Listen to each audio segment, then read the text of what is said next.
Rivers defiant when questioned about his job security in Philly. And look, guys, let's bring everybody back in. We all know when things don't go well in a team, who's the first guy to go? Coach. Usually the head coach. So, Wendy, should we expect Doc Rivers to return next season? Well, I got to say, the the Sixers postgame was way more intriguing than their performance on the court. As a quick aside there. So Doc Rivers is under contract for next year.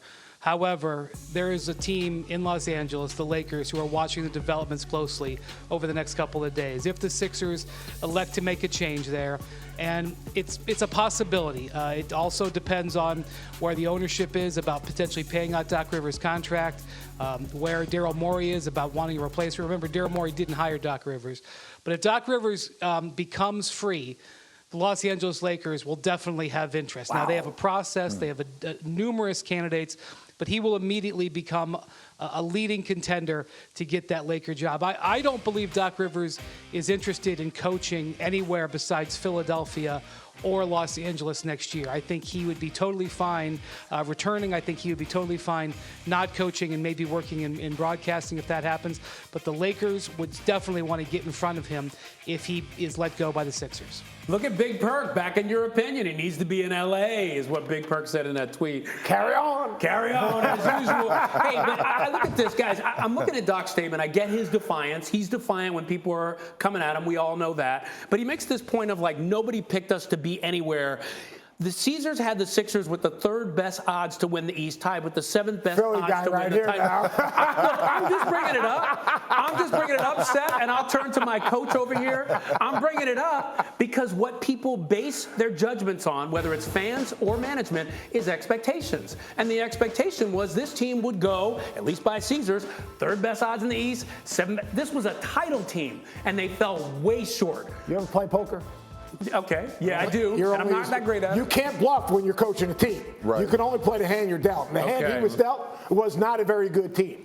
I mean, that's just the way it is. Hey, Joel Embiid, terrific, absolutely terrific. But when you got James Harden and the ball's got to be stuck in his hand and the ball gets stuck and you don't have the pieces that complement around him, right? You can only coach the guys that, one, will allow themselves to be coached, and two, fit. And that team does not fit. They lack locker room leadership, excluding Embiid, who will step up and make a statement, but the pieces don't fit. Yeah, I agree. I think Doc did a solid job due to the circumstances, right? You know, you had Ben Simmons there. You made a trade, mid-season. You brought in some new guys, and the personnel is not really equipped for what they need. And so for Doc, he had to do the best he can with the like Coach said, with the chips he had in front of, with the cards he had in front of him. So I do think that, Doc did do a good job, and I'm not sure if he'll be back next year or not. Okay, just real quick on Wendy's sneaky huge news there that Doc Rivers could be a candidate for the Lakers if he was let go. Amari, I mean, that's amazing. Do you think he would be a better fit there? Yeah, I do think that the odds would be a better situation for Doc Rivers in LA because you have LeBron James, right? I mean, obviously LeBron James is considered to be one of the best players in the game still today at later in his age. And so having that type of guy on your team who is going to bring it every single night, it could be beneficial for Doc Rivers. Wow, could you imagine? He'd be good in LA, but they got to clean up their roster because their roster isn't fit to compete for championship. Obviously, Anthony Davis has got to be healthy. LeBron's got to be back, and they've got to find pieces around those two guys that fit so that Doc can do what he can do. Because Doc is a great coach, a great communicator. Guys like playing for him. Mm-hmm.